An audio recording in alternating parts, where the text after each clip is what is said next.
Good morning, students. Today we are going to discuss about back face removal algorithm, which is also a part of object space method. Earlier we have discussed about that in the hidden line surface removal concept. Basically, there are two type of classification, in which first one is classification is object space method, and second classification is image space method. The algorithm which are going to discuss about here is back face removal algorithm, and back face removal algorithm lie in the category of object space algorithm. So what is the difference between object space algorithm and image space algorithm, in which in object space method basically we have to compute, or we have to deal with the overall model of the object. Means we have to discuss about the hidden and closed and open surfaces in the model. While uh, if we talk about image space method, basically we have to deal with the different pixels in the image, different pixels in the image. So basically different aspects is there, in which hidden line removal is one of them. ADFG, for example, this is a surface of top view. So whenever we have to going to calculate the another part of this particular cube, then basically we have to unnecessarily compute the top view or side view or another type of view which we are not interested to uh, calculate. So basically we have to uh, discuss about how can we measure, how can we eliminate all those unnecessarily part which is taking long time. So today for those sake we have to discuss about the backface removal algorithm. So let's start about backface removal algorithm. So हम देख लेते हैं ये क्या है. तो इसमें basically concept क्या है, इसके पीछे कॉन्सेप्ट ये है कि अगर आपके पास एक मॉडल है, फॉर एग्जांपल कि जैसे कोई भी आप मॉडल ले लीजिए, आप मान लीजिए कि एक आपके सामने एक ट्रायंगुलर शेप में एक मॉडल है. तो इस ट्रायंगुलर शेप को अगर आप किस साइड से देख रहे हैं, किस व्यू से देख रहे हैं, वो डिपेंड करेगा कि आपकी लाइन ऑफ साइट क्या है. लाइन ऑफ साइट पे डिपेंड करेगा आपका, ठीक है. और उस लाइन ऑफ साइट के अलोंग पॉइंट ऑफ इंटरसेक्शन क्या है, मतलब उस पॉइंट ऑफ इंटरसेक्शन से कोई अदर शेप क्या लाई कर रही है या गुजर रही है, कोई एरिया ऑफ कर्वेचर पास हो रहा है या नहीं हो रहा है. इसमें बेसिकली आपको ये करना क्या है कि अगर आपके पास एक मॉडल है, आपके पास एक शेप है, उस शेप में अगर आपको कोई फ्रंट फेस या बैक फेस अगर आइडेंटिफाई करना है, तो आप कैसे आइडेंटिफाई कर पाएंगे. तो अगर आप एक इमेजिन करें, एक 3 डायमेंशन में एक आपके पास ये क्या है, एक ट्राइंगल है.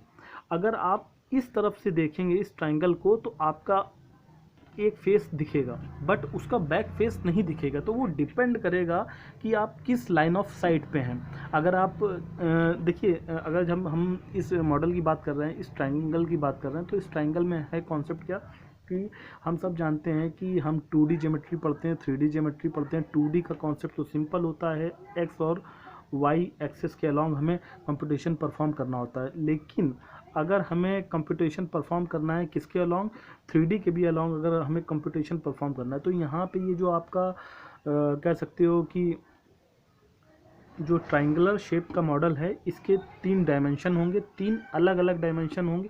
उनको कैसे आप कैलकुलेट करोगे, कैसे फ्रंट फेस, कैसे बैक फेस, या कैसे आप उनका कह सकते हो कि बॉटम फेस कैसे आप आइडेंटिफाई करोगे, उसको उस आइडेंटिफिकेशन के लिए आपको यहाँ पे दो वेक्टर की बात की जा रही है. इसमें एक वेक्टर है आपका पोजीशन वेक्टर कह लीजिए, जो लाइन ऑफ साइट के अलोंग होता है, जो कि हमारा वेक्टर v या समटाइम्स n से रिप्रेजेंट करते हैं. एक वेक्टर है आपका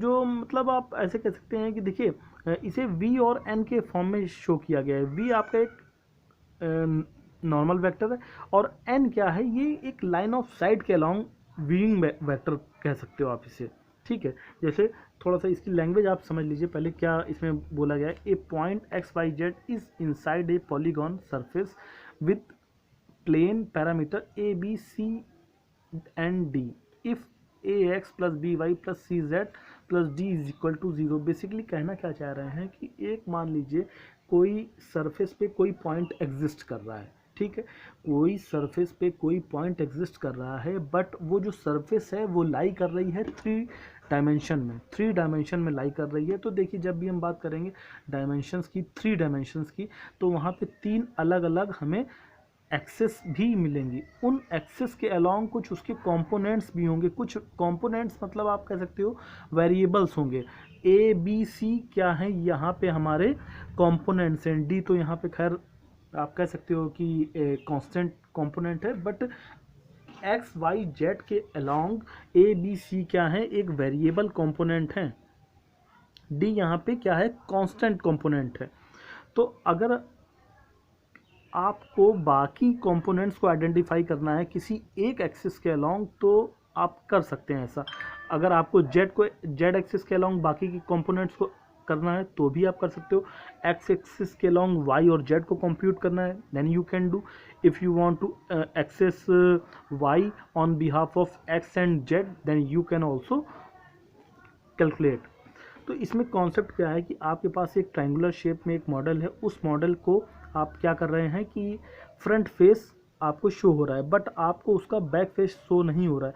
तो आपको ये जानने की कोशिश करनी है कि जो मॉडल है, जो लाइन ऑफ साइट है आपका मॉडल की, क्या वो पॉजिटिव डायरेक्शन में है या नेगेटिव डायरेक्शन में है या सेम डायरेक्शन में है या अपोजिट डायरेक्शन में। तो उसके लिए कंडीशन है बैक फेस कंडीशन को आइडेंटिफाई करने के लिए। अगर V और N, ठीक है, V हमारा कोई क्या है in general, if V is a vector in the viewing direction. V क्या है, मतलब एक ऐसा वेक्टर है, एक ऐसी सदिश राशि बोल सकते हैं जो कि लाइन ऑफ साइट के अलोंग है, मतलब आपके कैमरे के अलोंग है या आपकी आंखों के अलोंग है, ऐसे कह सकते हैं। आप स्वयं खड़े होकर उस मॉडल को देख रहे हैं, तो आपकी आंखों के अलोंग, आपकी लाइन ऑफ साइट के अलोंग जो भी रेखा जा रही है, जो भी एक डायरेक्शन जा रही है, उसे वेक्टर V बोला गया है। और यहाँ पे बात ये हो रही है कि N क्या है, N आपका एक पोजीशनड वेक्टर है, या एक पोजीशन वेक्टर इसलिए बोल रहा हूँ क्योंकि जो वेक्टर है वो किसी एक पॉइंट के अलोंग जा रहा है। हालांकि ये डिपेंड करता है कि ये लाइन ऑफ साइट के अलोंग भी होगा या नहीं होगा, जरूरी नहीं है V और N की डायरेक्शन एक हो। अगर V और N की डायरेक्शन सेम है, then the back face condition will be met.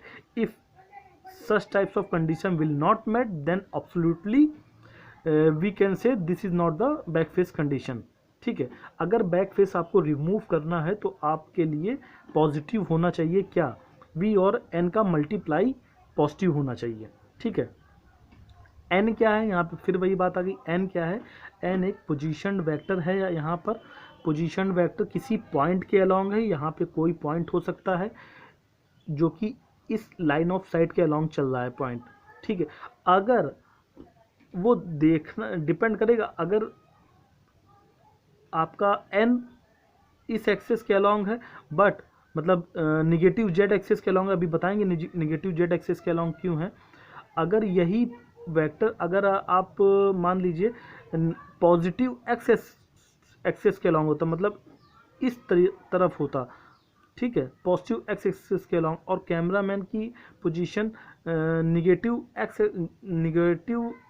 Z axis के अलोंग होती, तो प्रॉब्लम हो जाती। तो फिर वहाँ पे बैक फेस रिमूवल की कंडीशन ना मैट कर पाती, ठीक है।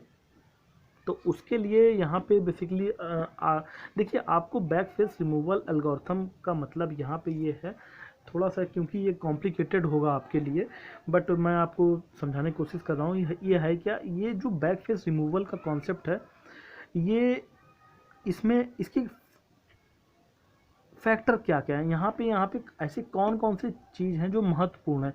एक महत्वपूर्ण चीज़ है आपके DCBA। ये क्या है, ये कंपोनेंट्स हैं किसके along, x axis, y axis, z axis के अलोंग कंपोनेंट है। यहाँ पे ए बी सी क्या है, ये वेरिएबल कंपोनेंट है, जबकि डी क्या है, ये एक कांस्टेंट कंपोनेंट है। डी यहाँ पे समटाइम्स जीरो भी हो सकता है, कोई हार्ड एंड फास्ट रूल नहीं है, ठीक है। अब दूसरी बात ये आई कि इस फॉर्मूला को हम अप्लाई कहाँ करेंगे, अप्लाई करेंगे किसी भी डायगोनल, पॉलीहाइड्रॉन, किसी भी तरीके के शेप पे। पॉलीहाइड्रॉन पे हम, पॉलीहाइड्रॉन में आपका ट्राइंगुलर शेप भी मॉडल भी आ जाएगा, ठीक है, उस पर अप्लाई करेंगे। कैसे अप्लाई करेंगे वो डिपेंड करेगा हमारा नॉर्मल वेक्टर और पोजीशन वेक्टर, जो कि कैमरा है या हमारी आंखें हैं, वो किस एक्सिस में भी किस डायरेक्शन के अलोंग लाइन ऑफ साइट है उनकी देख रहे हैं, ठीक है। अगर सेम डायरेक्शन है तो हमारा क्या हो जाएगा, हमारा बैक फेस कंडीशन मिलेगी, हमको मीट करेगी, हम चेक कर सकते हैं। बट अगर ऐसा नहीं हुआ और n की वैल्यू और n की डायरेक्शन और v की डायरेक्शन अपोजिट हुई तो यहाँ पे प्रॉब्लम है, ठीक है। इसके बाद हम ये देखेंगे कि कैसे आगे कंप्यूट करेंगे। तो उसके लिए देखिए क्या है, जैसे हमने ये डिस्कस किया था कि ये क्या है, आपका एक 3D टाइप का मॉडल है। 3D टाइप का मॉडल है जिसमें से एक एक्सिस हम जेड एक्सिस ये मान ले रहे हैं, ये मान के चल रहे हैं ये जेड एक्सिस है, ठीक है। और यहाँ जो ये और ये इसको ही मैंने यहाँ पे शो किया है। ये हमारी एक्स एक्सिस चली जा रही है, ये जेड एक्सिस चली जा रही है, ये वाई एक्सिस चली जा रही है। तो डिपेंड करेगा कि हमारा जो लाइन ऑफ साइट है ये जेड एक्सिस के अलोंग है, ये जो एक्सिस है हमारी ये जेड एक्सिस के अलोंग है, ठीक है। सॉरी, ये तो वाई एक्सिस है, इस एक्सिस की मुझे बात करनी चाहिए कि ये एक्सिस क्या है, जेड एक्सिस है। इस तरफ मूव करेंगे, इस तरफ मूव करेंगे तो वो पॉजिटिव जेड एक्सिस होगी, अगर इस तरफ मूव करेंगे तो वो निगेटिव जेड एक्सिस होगी, ठीक है। तो अभी हमारा जो मूवमेंट है वो निगेटिव जेड एक्सिस के अलोंग है, ठीक है। निगेटिव जेड एक्सिस के अलोंग हो भी सकता है, नहीं भी हो सकता है, वो डिपेंड करेगा हमारी लाइन ऑफ साइट क्या है, ठीक है। ये आपकी एक्स एक्सिस है, ये वाई एक्सिस है, ये जेड एक्सिस है, ठीक है। अब क्या कह रहे हैं कि we can label any polygon as a back face if its normal vector has is z component value c less than और इक्वल टू 0। क्या इस बात का क्या मतलब है, काफ़ी टेक्निकल बात है, इसे मैं डिस्कस कर लेता हूँ, फिर आपको यहाँ पे लेके चलूँगा, तब आपको थोड़ा समझ में कह रहे हैं कि जो जेड एक्सिस के अलोंग जो उसकी वेरिएबल कंपोनेंट वैल्यू है वो हमेशा ही 0 या उससे कम हो, या तो 0 हो या उससे कम हो, तो हमें क्या मिल जाएगी, नॉर्मल वेक्टर की जेड कंपोनेंट वैल्यू इजीली मिलेगी बैक फेस कंडीशन के साथ में। अब इस बात पे आ जाते हैं, if object description have been converted to projection coordinate and our viewing direction is parallel the viewing z axis then v is equal to 0, 0, v. What is this mean basically? Basically we are dealing with the concept of jet component. Jet components tells about the zeroness of the X axis and Y axis. What is this mean, इसका मतलब क्या है, जब Z value हम component जब हम सी की Z value component की क्या कर रहे हैं, आइडेंटिफाई कर रहे हैं, तो हमें क्या करना पड़ रहा है, वी की वैल्यू यहाँ पे वी जेड हमने इम्पोज कर दी, एन की जगह हमने यहाँ पे सी लेके आए हैं, क्योंकि जब हम c को कैलकुलेट करेंगे तो ऑटोमेटिकली हमारा x और y को हमें क्या करना पड़ेगा, 0 शो करना पड़ जाएगा, हमें 0 करना ही पड़ेगा वहाँ पे, ठीक है। थोड़ी सी एक लाइन पढ़ लेते हैं, आपको कुछ शायद आइडिया मिल जाए।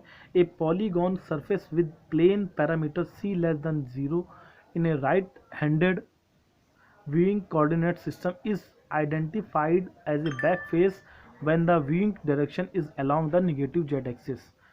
क्या मतलब हुआ इसका, इसका मतलब यही है कि बैक फेस हमें कंडीशन जेड एक्सिस के अलोंग नॉर्मल वेक्टर v के साथ तभी मिल पाएगी जब हमारी c की वैल्यू 0 हो जाए।